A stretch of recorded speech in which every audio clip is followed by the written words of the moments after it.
Android studio में image display कैसे कर सकते हैं ये जानेंगे। इससे पहले अगर आप इस चैनल पर नए हैं तो ऐसे ही वीडियोस के साथ जुड़े रहने के लिए चैनल को सब्सक्राइब कर लें और आने वाले सभी वीडियोस के अपडेट के लिए बेल आइकन दबा लें। अगर आप सोशल मीडिया प्लेटफॉर्म्स पर मेरे साथ जुड़ना चाहते हैं तो लिंक्डइन और इंस्टाग्राम पर जुड़ सकते हैं।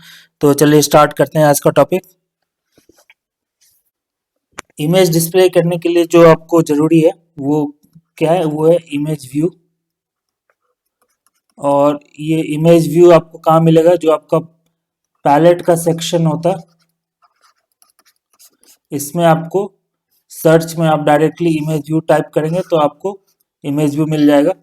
और नॉर्मली जैसे सारे विजेट्स को हम यूज़ करते हैं तो जो हमारा स्क्रीन है इसके ऊपर में इसको हम ड्रैग एंड ड्रॉप करके जैसे ही इस पर डालेंगे तो क्या होगा, ये इमेज व्यू एक स्पेस ऑक्यूपाई करेगा स्क्रीन के ऊपर। और इस व्यू सेक्शन में आप जो भी इमेज है उसको लोड कर सकते हैं। सपोज आपके पास एक इमेज है इमेज 1 और दूसरा इमेज है इमेज 2।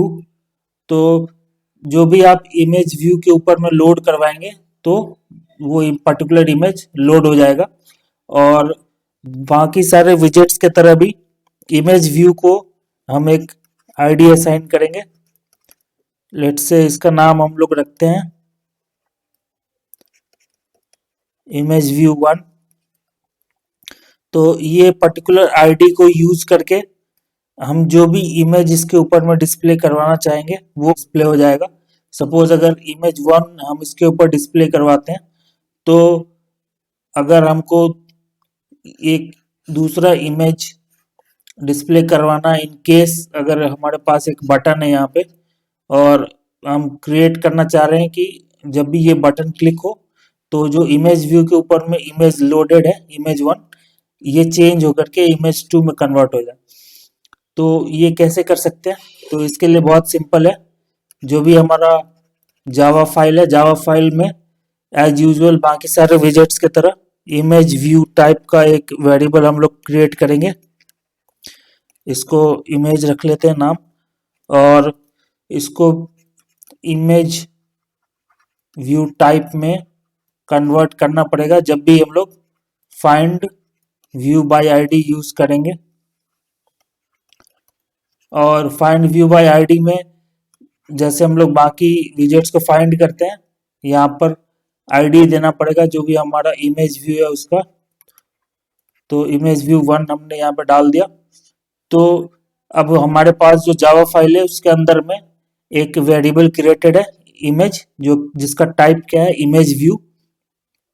और जब भी बटन क्लिक हो तो जो हमारा इमेज व्यू के ऊपर इमेज है अगर उसको चेंज करना तो क्या करना पड़ेगा, जो बटन का ऑन क्लिक फंक्शन होता है ये एट्रीब्यूट आपको याद होगा बटन के अंदर में होता है जिसमें हम लोग एक फंक्शन असाइन करते हैं। सपोज फंक्शन क्लिक नाम का एक फंक्शन हमने इस ऑन क्लिक को असाइन किया और ये फंक्शन क्लिक हमको कहाँ पे क्रिएट करना पड़ेगा, जो भी हमारा जावा का फाइल है उसके अंदर में।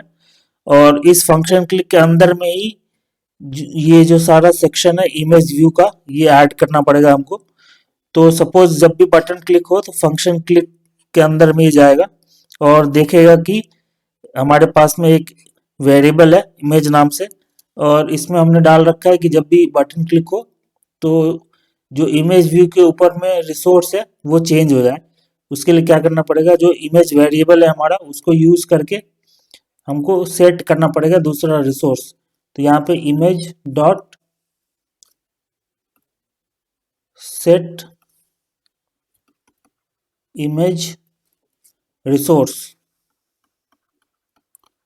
और इसके अंदर में जो भी हमारा सेकंड इमेज है उसका लोकेशन इसको बताना है। वो कैसे बताना है, तो रिसोर्स के अंदर में जो हमारा ड्रॉएबल फोल्डर है इसके अंदर में ही हम सारा रिसोर्स स्टोर करेंगे।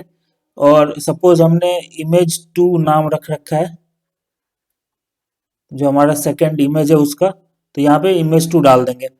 और ऐसे ही अगर सपोज यहाँ पे इसका नाम हम लोगों ने कुछ भी वॉलपेपर रख रखा है, अगर वॉलपेपर 1, तो अगर यहाँ पे इमेज 2 के जगह पे वॉलपेपर 1 डालेंगे तो क्या होगा, जो हमारा ये इमेज व्यू है इसके ऊपर में जैसे ही बटन क्लिक होगा तो इमेज चेंज होकर के इमेज 1 से वॉलपेपर 1 में हो जाएगा कन्वर्ट। तो आई होप कि आप लोगों को समझ में आ गया होगा फ्लो क्या है इमेज क्रिएशन का। तो चलिए चलते हैं एंड्रॉइड स्टूडियो में और प्रैक्टिकली देखते हैं इसको। इमेज व्यू पे काम करने से पहले दो इमेज डाउनलोड कर लेते हैं।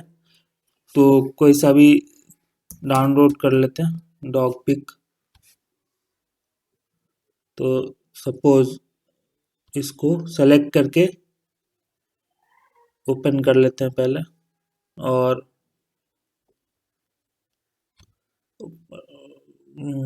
राइट क्लिक करके सेव इमेज एज, और इसको सेव कर लेते हैं dog1 और डेस्कटॉप पे डाल लेते हैं, सेव कर लेते हैं। ऐसे ही जो ये सेकंड इमेज है इसको भी सेव एज कर लेते हैं, सेव इमेज एज, और इसको dog2, ये जेपीईजी फॉर्मेट में सेव हो रहा है। तो या तो आप पीएनजी यूज कर लें या जेपेग यूज कर लें, कोई डिफरेंस नहीं है, पीएनजी ज़्यादा प्रेफरेबल है।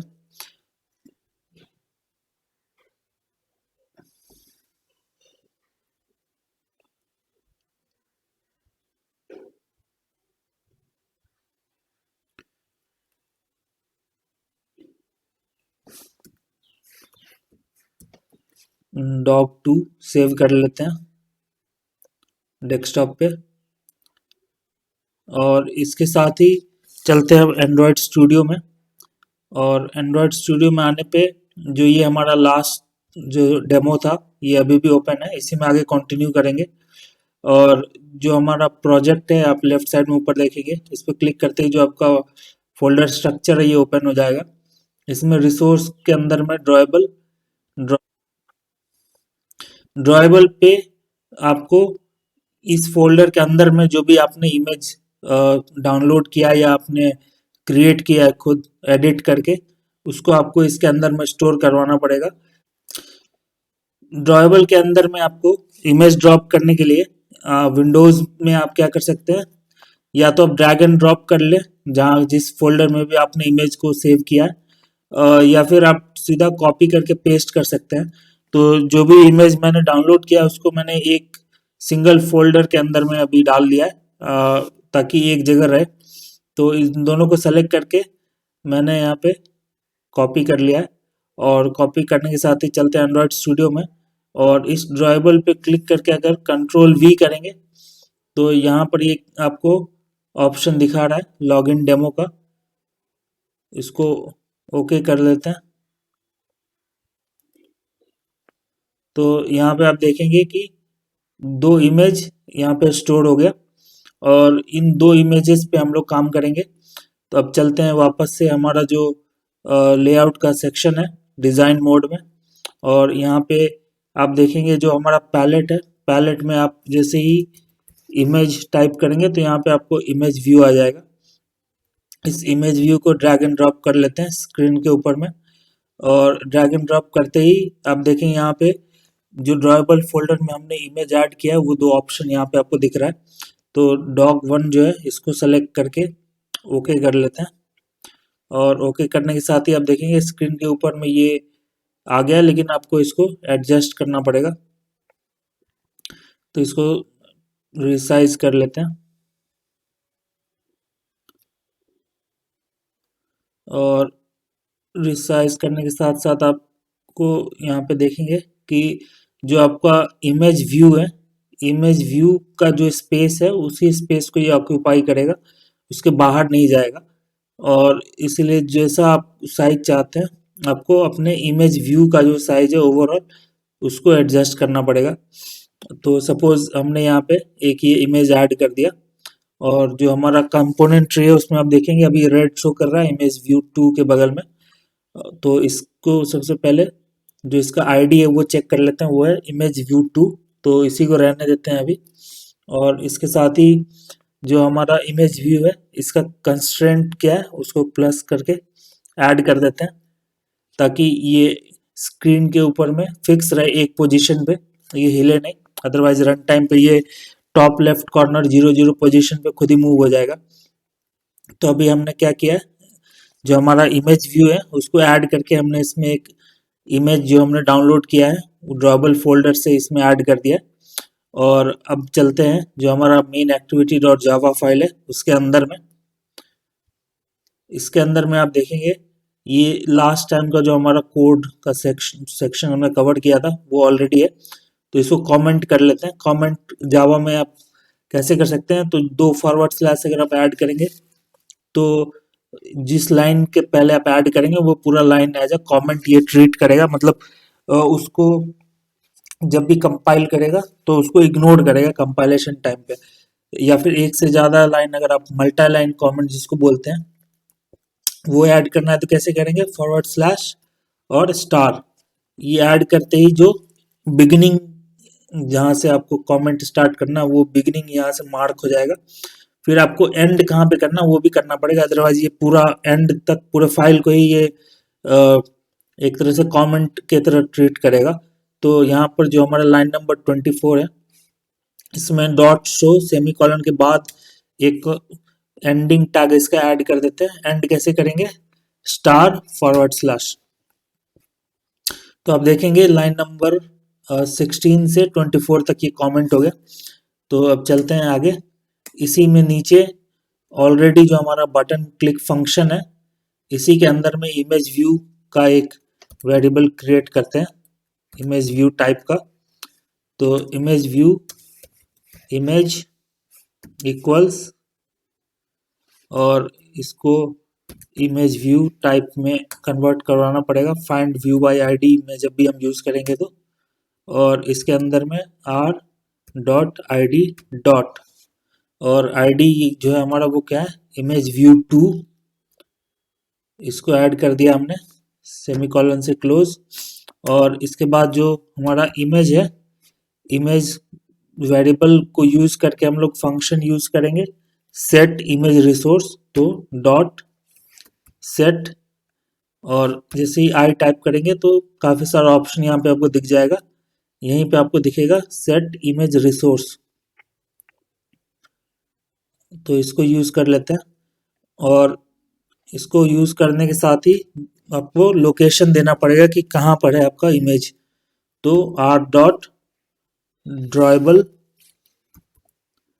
और ड्रॉएबल के अंदर में जो हमारा इमेज है उसका नाम क्या हमने सेकंड का दे रखा है डॉग 2, इसको सेलेक्ट कर लेते हैं।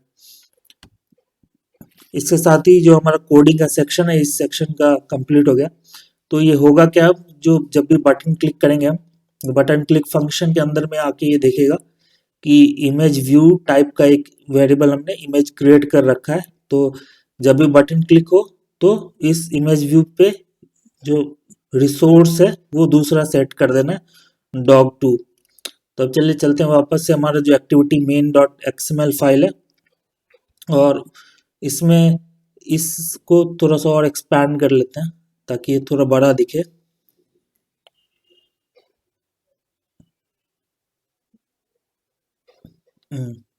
अब चलिए इसको रन ऐप करते हैं, जो हमारा इम्यूलेटर है उसके ऊपर में लॉन्च करते हैं। और बिल्ड इसका जैसे ही कंप्लीट हो जाता है और इम्यूलेटर स्टार्ट हो जाता है हमारा, फिर वहां से कंटिन्यू करते हैं।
तो आप देखेंगे यहाँ पे जो हमारा ऐप है ये लॉन्च हो गया है, और लॉन्च होने के साथ साथ यहाँ पे आप देखेंगे जो हमारा लॉगिन बटन है लास्ट टाइम जो हमने क्रिएट किया था वो ऑलरेडी है, और जो हमारा इमेज व्यू हमने ऐड किया है वो भी यहाँ पे नीचे में है।